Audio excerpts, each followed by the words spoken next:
नमस्कार दोस्तों, उम्मीद है आप सब ठीक ठाक होंगे, बढ़िया होंगे। ये पिका, ये रिमोट और ये मैं।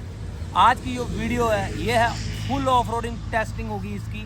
और हम जो आए हैं फुल ऑफ रोडिंग का ट्रैक बनाया हुआ है यहाँ पे, मतलब कुदरत ने बना रखा, हमने कुछ नहीं बनाया।